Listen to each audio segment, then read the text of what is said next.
창세기 백문백답, 선악과와 과학과 이성과 믿음. 여러분의 구독, 좋아요, 알림, 댓글은 이 사역에 큰 힘이 됩니다. 안녕하세요, 김홍석입니다. 오늘은 이 시대의 선악과로 다가온 진화론과 대비해서 과학과 이성과 믿음에 대해서 어떻게 이해하는 것이 올바른 것인지 정리해 보도록 하겠습니다. 본문 창세기 3장 6절 말씀입니다. 여자가 그 나무를 본즉 먹음직도 하고 보암직도 하고 지혜롭게 할 만큼 탐스럽기도 한 나무인지라. 그래서 여자가 그 열매를 따먹었고 자기와 함께 있는 남편에게도 주어서 그도 먹었다. 고등학교 가서 지난 시간에 살펴봤죠. 생물이 진화한다는 것은 수많은 과학적 증거로 뒷받침되는 명백한 사실이다. 고교 심화과정 천재교육에도요, 과거에 존재했던 생물에 대한 대부분 증거는 화석을 통해서 얻을 수 있다. 더 텍스트 고등학교 교과서에도 화석이야말로 생물 진화의 가장 기초적인 직접적인 증거라고 할 수 있다. 진화가 일어났다는 것을 확실하게 증명해 주는 것은 화석이라고 할 수 있다. 이렇게 말해요. 진화론이라는 추론을 과학적으로 증명된 듯이 이렇게 말하고 있습니다. 어느 학생이 이걸 부인할 수 있겠습니까? 힘들죠. 이와 같이 마치 증명된 과학적 사실인 것처럼 그럴싸하게 보이는 진화론은요, 여자가 뱀의 말을 듣고 선악과를 유심히 다시 보니까 전과는 달리 먹음직도 하고 보암직도 하고 지혜롭게 할 만큼 탐스러운 나무로 보였던 것처럼 오늘날 사람들에게 지혜롭게 할 만큼 탐스러워 보여서 성경을 믿지 못하게 만들고 있습니다. 리처드 도킨스, 그죠? 믿음은 아무 생각 없는 거다. 믿음과 과학 사이에는 심각한 모순이 존재하고 근거 없는 신, 존재를 밝히면 창조주를 믿는 기독교는 완전히 반이성적인 거다. 이미성을 외면한 거다. 여기 지금이 우리가 가진 전부고 내세는 없다. 이것이 진화론의 본질입니다. 성경은 틀렸다. 기독교라고 하는 건 말도 안 되는 거다. 라는 거죠. 자, 지금 뭐고 이 사람이 얘기합니까? 믿음, 과학, 이성을 이렇게 교묘하게 우리에게 말하고 있습니다. 과학, 이성, 믿음에 대해서 올바른 이해가 필요합니다. 생물 진화론은요, 증명된 사실이 아닙니다. 한번 볼까요? 이게 진화론 연대로서 5억 년 전 투국에 1억 5천만 년 전 투국의 현재 모습에는 뭐가 변했습니까? 똑같잖아요. 가가 가죠. 3억 년 전, 또 이거는 1억 5천만 년 전 잠자리 현재 모습하고 뭐가 달라졌습니까? 똑같잖아요. 근데 어떻게 화석이 진화의 증거라고 말할 수 있죠? 사이언스 2014년 3월 21일자 여기에는 이렇게 말합니다. 1억 8천만 년 전의 양치식물 고비는 오늘하고 동일했다. 그런데 심지어는 세포 내 미세 구조들도 똑같더라는 거 아닙니까? 화석들을 관찰해 보면요, 현재 모습과 똑같거나 아니면 과거에 살았다가 지금은 멸종된 이런 생물 화석 두 가지밖에 없어요. 진화론이 예상한 생물 화석 분포는 이런 거잖아요.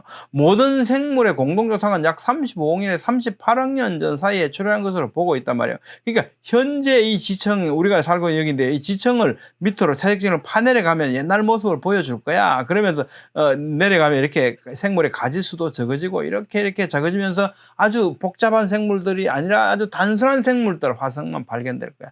그래서 이런 모습으로 나타날 거라고 이렇게 예상을 했죠.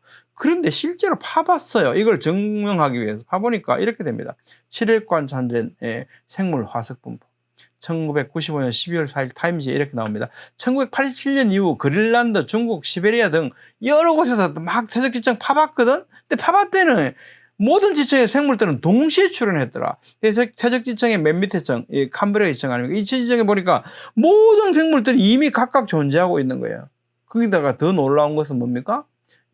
여기서 타내려가면 이렇게 여러 가지 이 생물들 다양성이 줄어들고 덜 떨어진 덜 복잡한 생물들 이렇게 해석들이 발견될 거라는데 그게 아니고 내려갈수록 훨씬 더 많은 다양한 생물들이 발견돼요.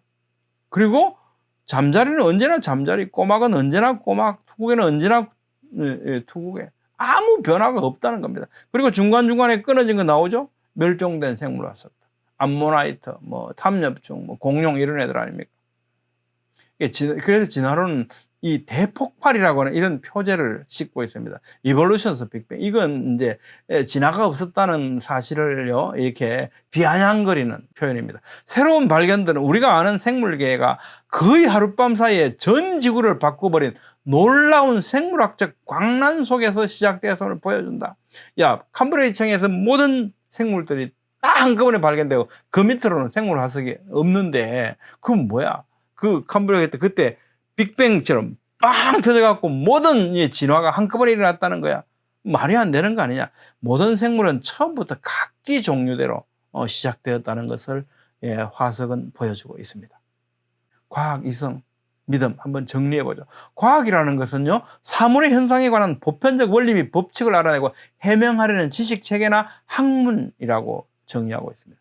인류는 이성을 통해서 만유를 관찰하고 그에 대한 많은 과학적 정보를 발견해 오고 있습니다.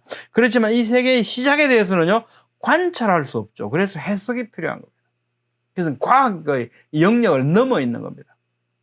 1978년 영국의 과학자 제임스 레브릭 박사는요, 지구가 유지되기 위해서는 20만 가지의 조건이 필요한데 지구는 마치 스스로 알아서 화학적 물리적 환경을 생명체에 유익한 상태로 유기적으로 막 유지해가고 있는 것 같아 하는 사실을 발견하게 됩니다.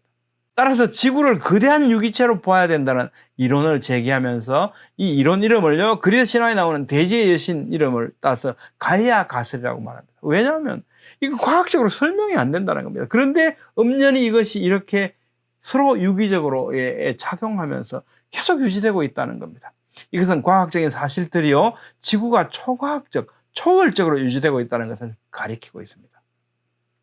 태양계의 공전현상이나 지구의 물의 순환체계 등 무려 20만 가지에 이르는 인류지향적 환경 조건들이 오랜 시간이 지나면서 어쩌다가 우연히 저절로 형성돼서 이렇게 안정적으로 유지되고 있다고 유추하는 것이 이게 과학적이고 이성적인 생각입니까?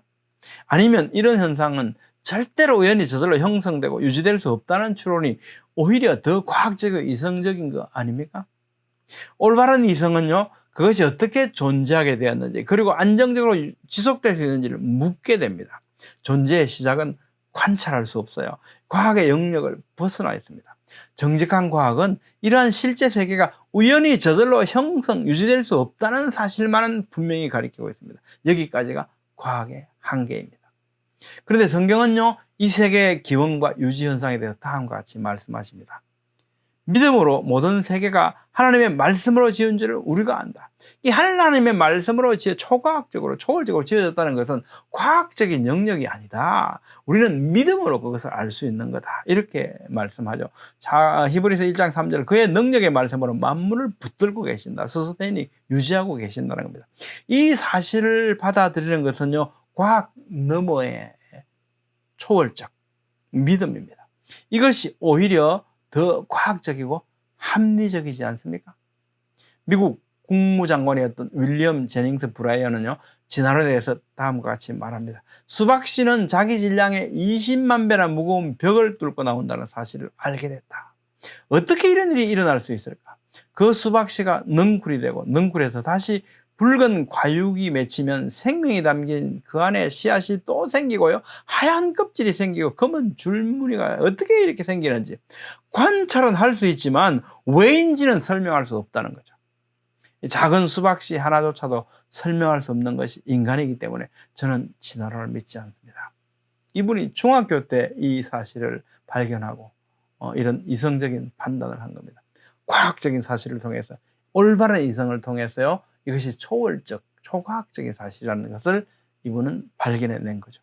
과학의 발전은 많은 것을 밝혀내고 많은 것을 이루어냈지만 그는 어떻게 시작되었는지 그 자체를 알아낼 수는 없죠. 과학의 발전으로 발견해낸 하나님의 창조의 신비는 더욱더 온 세상 가득해지고 있습니다.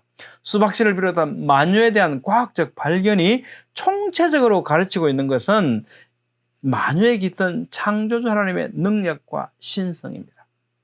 탈선인 줄 모르고 탈선했더라도 그 기차는 안전할 수 없죠. 탈선인 줄도 모른 채 탈선하는 기초가 되지 않으려면 우리는 성경을 알고 하나님을 배워야 합니다. 내 백성이 지식이 없으므로 망하는도다. 그러므로 우리가 여호와를 알자, 힘써 여호와를 알자. 그의 나타나심은 새벽빛같이 어김없나니 비와 같이 땅을 적시는 늦은 비와 같이 우리에게 임하시리라 하니라. 창세기 3장 4절로 6절, 여자가 그 나무를 본 적 먹음직도 하고 보암직도 하고 지혜롭게 할 만큼 탐스럽기도 했다. 이 시대의 진화론은 바로 우리 앞에 이렇게 먹음직, 보암직, 지혜롭게 할 만큼 탐스럽게 이렇게 다가오고 있습니다. 이 시대에 실제하는 초월성과 과학의 한계를 올바른 이성으로 이해함으로써 성경적 창조신앙에 굳게 서서 흔들리지 말아야 합니다. 여러분 어떻게 생각하십니까? 오늘은 이 시대의 선악과로 다가온 진화론에 비추어서 과학과 이성과 믿음에 대해서 어떻게 이해해야 할지 정리해 봤습니다. 다음 시간에는 뱀, 사탄은 왜 선악과를 획득했는가? 이 선악과 사건을 획득하는지에 대해서 살펴보도록 하겠습니다. 감사합니다.